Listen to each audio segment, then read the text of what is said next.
नमस्कार, मैं काजल निषाद। कुछ दिन पहले एक इंटरव्यू में संपादक जी ने उत्तर प्रदेश के मुख्यमंत्री श्री आदित्यनाथ जी से एक प्रश्न किया कि आप पूरी दुनिया में बुलडोजर बाबा के नाम से जाने जाते हैं, तो क्या आपको बुलडोजर बाबा बनना था या विकास योगी बनना था? तो बाबा ने उस प्रश्न का उत्तर देते हुए कहा कि मैं एक योगी हूं और योगी ही बने रहना चाहता हूं। क्या कहा? मैं एक योगी हूं। बाबा, आप सच में एक योगी है क्या? मैंने हमेशा ही अपनी वीडियो में कहा है कि जरूरी नहीं है कि जो चोला धारण करे, जो भगवा धारण करे, वो वस्त्र धारण करे, वो सच में संत हो जाता है या सच में योगी हो जाता है। क्या आप सच में योगी है क्या? तो फिर ये जो गीता जी का श्लोक है, श्लोक नंबर 56वां अध्याय 2, उसमें कहा गया है कि दुखेष्वनु विघ्न मनः सुखेषु विगत स्पृह वितराग भय क्रोधः स्थित धीर मुनि रुचियते। इसका क्या अर्थ हुआ? इसका अर्थ होता है कि जिसको खुशी में ज्यादा मन प्रसन्न नहीं होता, चाहे दुख हो, सुख हो, प्रेम हो, कोई भी अवस्था में एकदम स्थिर रहता है, और वैसा स्थिर बुद्धि वाला ही मुनि या योगी कहलाता है। आप सच में योगी है? योगी नफरत नहीं फैलाता है। आपकी जो वाणी है वो बिल्कुल क्रोध भरी रहती है। आप राजनीतिज्ञ हो सकते हैं, आप राजनीति करिए, आप नेता है, आप पूरे उत्तर प्रदेश के मुख्यमंत्री है, आप प्रतिनिधित्व करते हैं, बिल्कुल ये सत्य बात है। लेकिन आप एक योगी है, ये बात हम कैसे मान ले? योगी तो रोता नहीं है, आप तो संसद में जाकर रोते हैं। रवि किशन के मजाक उड़ाने पर आप दहाड़ कर हंस रहे थे वहां घाट पर, शमशान भूमि पर, फिर आप योगी कैसे हुए?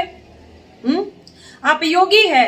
किसी के पिताजी को अब्बाजान अब्बाजान कहकर आप मजाक उड़ाते हैं, आप योगी है। किसी को औकात दिखाने जैसे शब्द का प्रयोग करते हैं, आप योगी है। अपने भाषणों में हमेशा ही क्रोध झलकता है, आप योगी है। किसी एक समुदाय से, किसी एक समाज से हमेशा ही आप नफरत भरी भाषा का उपयोग करते हैं, आप योगी है। आप कहते हैं हिंदू राष्ट्र घोषित होना चाहिए, तो हिंदू राष्ट्र घोषित होना चाहिए तो कर दीजिए, कर दीजिए। अगर आप योगी है तो कर दीजिए, किसने रोका है? अगर आप कहते हैं कि विपक्ष ने रोका है, तो विपक्ष ने बहुत सारी चीजों के लिए रोका था। नोटबंदी के लिए रोका था, आप लोग रुके क्या? नहीं रुके, कर दिया ना। बिना जनता को बताए आपने नोटबंदी कर दी ना, बिना जनता को बताए आप लोगों ने लॉकडाउन कर दिया ना। विपक्ष तो इसके भी खिलाफ था, विपक्ष तो जीएसटी के भी खिलाफ था, लेकिन फिर भी आपने जीएसटी लागू कर दी ना। तो विपक्ष कुछ भी कहे, विपक्ष का रोना मत रोइए, आप हिंदू राष्ट्र घोषित कर दीजिए। और हिंदू राष्ट्र घोषित करने का अर्थ है आप किनको जगह देंगे? मुसलमानों को तो जगह देंगे नहीं, ईसाई को तो जगह देंगे नहीं, सिख को जगह देंगे नहीं, शूद्र को जगह देंगे नहीं, तो हिंदू राष्ट्र घोषित करके आप करेंगे क्या? और इसका मतलब यही हुआ कि आप कुछ समुदाय से बहुत प्रेम करते हैं और कुछ से आप प्रेम नहीं करते हैं। योगी ऐसा होता है क्या? योगी इसको कहते हैं, जो बांटने की बात करता हो हमेशा, वो योगी कहलाता है। जो किसी के आवास छोड़ने पर गौमूत्र से और गंगा जल से शुद्ध करता हो उस आवास को, वो योगी है। मतलब जिन्होंने घर छोड़ा उनको आप शूद्र समझते हैं, तो आप योगी हैं। आपके मन में इतना द्वेष, इतना क्रोध भरा है बाबा, और आप योगी है। संसद में विपक्ष के कुछ कहने पर आप चौधार आंसुओं से रोने लगते हैं, आप योगी है। अपने ही ऊपर जो मुकदमे हैं वो खुद ही मुख्यमंत्री बनकर वापस ले लेते हैं, आप योगी है। महिलाओं के ऊपर इतना अत्याचार होता है आए दिन, आप एक शब्द उस बारे में नहीं बोलते हैं, आप योगी है।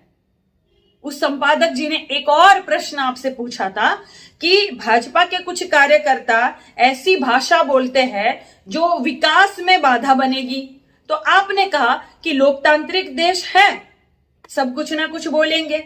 आपने ये नहीं कहा कि ऐसी भाषा किसी को भी उपयोग नहीं करनी चाहिए, और आप योगी है। आपके कुछ गुंडे चपाटे किसी को काला झंडा दिखाते हैं, आप कुछ नहीं बोलते हैं। महिलाओं को आए दिन गाली गलौज करते हैं, आप कुछ नहीं बोलते हैं, आप योगी हैं।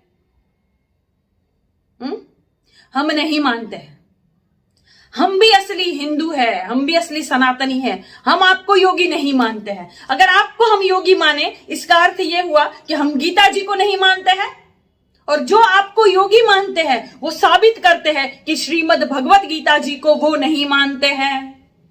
क्योंकि श्रीमद् भगवत गीता जी में ही लिखा है कि स्थिर बुद्धि वाला ही योगी कहलाएगा, जिसका मन विचलित नहीं होगा वही योगी कहलाएगा। जो प्रेम में, क्रोध में, मोह माया में, सभी में जिसका मन एकदम स्थिर रहेगा, जो समान भाव से सबको देखेगा, वही योगी कहलाएगा। गीता जी में तो ये सब लिखा है। तो हम गीता जी को माने या आपको माने? आप कहते हैं मैं योगी हूं, कैसे मान ले आपको बाबा? हम नहीं मानते हैं। अपने आप को किसी के ऊपर थोपिए मत। आप नेता है, आपने चोला धारण किया है वो अलग बात है, आप नेता है, पर आप एक योगी नहीं है। योगी वाले कोई भी गुण आपके अंदर नहीं है। पूजा पाठ करने से और चोला धारण कर लेने से कोई योगी नहीं बन जाता बाबा, कोई योगी नहीं बन जाता। बात को समझिए। ऐसी कूटनीति आप करते हैं, भाषणों में तो ऐसा क्रोध दिखाते हैं किसी एक समुदाय के प्रति, आप योगी है? कैसी बात करते हैं आप? क्या आपको अलग दिखता है? एक योगी को एक हिंदू में और मुसलमान में क्या अलग दिखता है? हिंदू जो होते हैं, असली हिंदू जो होते हैं, वो भी तो ऐसे ही हाथ रख के प्रार्थना करते हैं। मुसलमान जो होते हैं वो भी ऐसे ही हाथ रख के दुआ पढ़ते हैं। क्यों हिंदू ऐसे नहीं करता? हिंदु तो सुबह उठते ही, अपने बिस्तर से उठते ही ऐसे हाथ रख के प्रार्थना करता है और कहता है, कराग्रे वस्ते लक्ष्मी, कर मध्य सरस्वती, कर मूल्य तू गोविंद, प्रभाते कर दर्शनम। याद है? आप करते हैं बाबा, आप भी तो ऐसे ही हाथ रख के करते होंगे। क्योंकि ये वाली जो प्रार्थना है, सुबह उठ के हम जो करते हैं, अपने कर का दर्शन जो करते हैं, अपने कर में अग्र भाग में जो लक्ष्मी का हम दर्शन करते हैं, मध्य भाग में माँ विद्या सरस्वती का दर्शन करते हैं, और इसके मूल भाग में हम अपने भगवान विष्णु का यानी कि कृष्ण का दर्शन करते हैं। इस तरह हम अपने कर का दर्शन करके फिर ऐसे करते हैं। हिंदू ऐसे ही करता है ना? तो अगर हिंदू ऐसे प्रार्थना करता है तो वो बिल्कुल सही है, अगर मुसलमान ऐसे दुआ पढ़ता है तो वो सही नहीं है। तो क्या आप एक योगी है? जिसका एक ही मन हो और दो नजरों से देखता हो, वो योगी कैसे हो सकता है बाबा? जो गीता जी को मानता है, जो गीता जी के श्लोक को समझता है, अध्याय को बखूबी अच्छे से वर्णन करके समझ के जो पढ़ता है, वो आपको योगी कभी नहीं मानेगा। कुछ सरकारी सनातनियों के मानने से कुछ नहीं होता बाबा। ठीक? भगवान का भजन हम भी करते हैं, हम भी सुबह उठ के तुरंत ही जो पानी नहीं पी लेते, भगवान का नाम लेते हैं। जैसे मैंने कहा, हम लोग भी बिस्तर से उठते हैं तो बिल्कुल इसी तरह हाथ रख के इसी तरह प्रार्थना करते हैं, कराग्रे वस्ते लक्ष्मी, कर मध्य सरस्वती, कर मूल्य तू गोविंद, प्रभाते कर दर्शनम। ये हम भी कहते हैं बाबा। हम भी चाय नहीं पीते हैं, पूजा पाठ करके ही हम भी चाय पीते हैं बाबा। तो इसका मतलब यह है कि हम आपको योगी समझ लें, क्योंकि आप प्रार्थना करते हैं, आप पूजा पाठ करते हैं, आपने चोला धारण किया है, एक रंग धारण किया है, तो हम आपको योगी समझ लें? तो फिर हम गीता जी को झूठ समझे क्या? असली हिंदू श्रीमद् भगवत गीता जी को बहुत मानता है। और श्रीमद् भगवत गीता जी में लिखा है भाई, सिद्ध मन वाला ही मुनि और योगी कहलाता है।